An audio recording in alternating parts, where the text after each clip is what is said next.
Hello, welcome to the programme. There has been another major explosion in Crimea, this time at a Russian ammunition store. The Russian Ministry of Defence says it was caused by sabotage. That's the first such admission by Russia since it launched its invasion in February.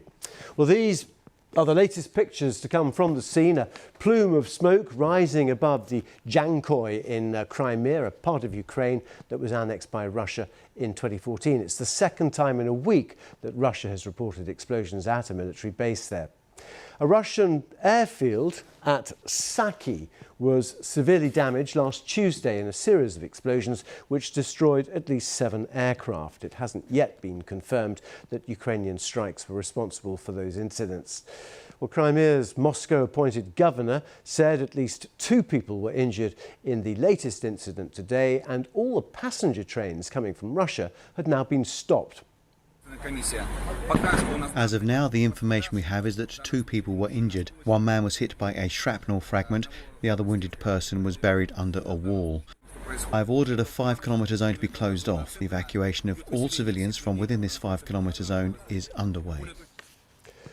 Let's speak to military expert and retired Air Vice Marshal Sean Bell. What do you think was behind this?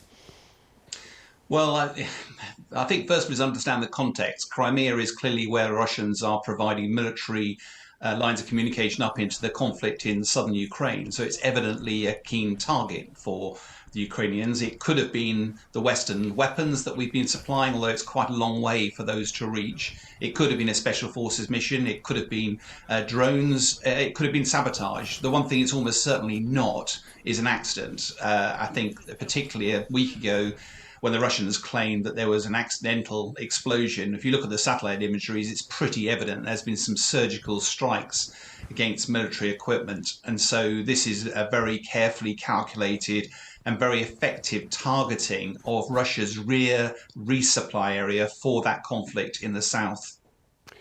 Would Ukraine have the special forces needed to operate behind enemy lines to do something like this?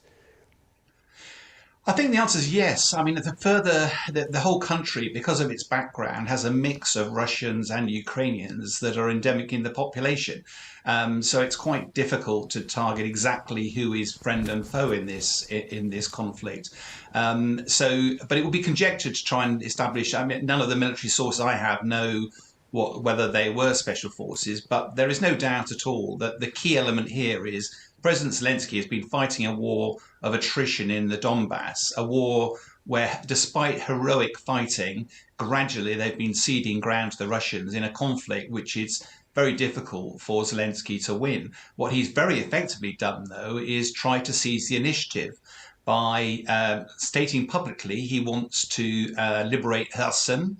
And I think all of the attacks we're seeing now, whether it's Zaporizhia or the Crimea, are all linked to the efforts to liberate Kherson, which of course was taken by the Russians early in the war. It's the west side of the Dnipro River.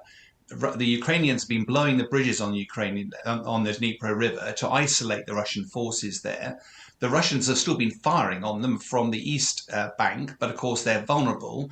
So the Russians are now hiding in the Zaporizhia nuclear facility, knowing full well that the Ukrainians can't fight back. And I think what the Ukraine is also doing is targeting the rear area of supplies, like ammunition dumps, etc., just to make life more difficult for the Russians so that the Ukrainians have a better chance of liberating Kherson.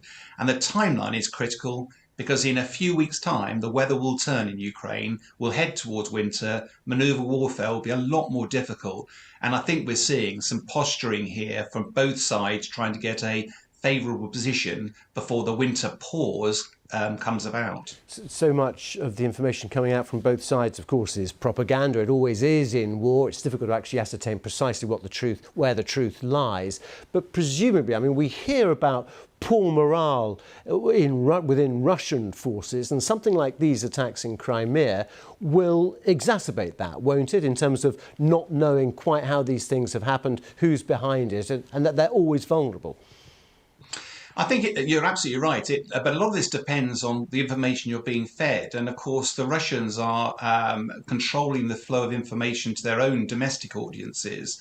Whereas in Ukraine, where we have Western press operating without restrictions, we're getting a better, clearer story of what's going on. In Crimea itself, dominated by the Russians, dominating the information picture, there's still people going around their everyday business, really unaware of the real impact of war until suddenly the war is brought to them.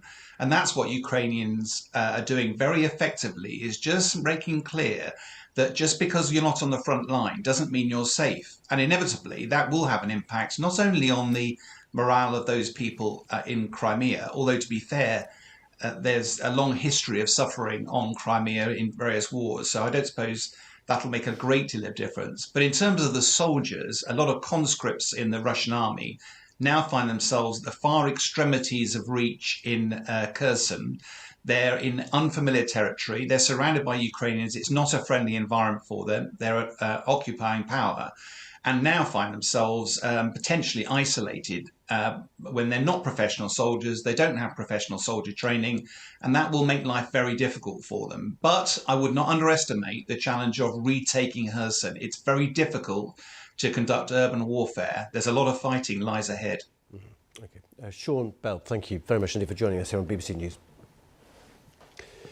Now, Ukraine's President Zelensky has warned the world against giving in to what he says is Russia's nuclear blackmail.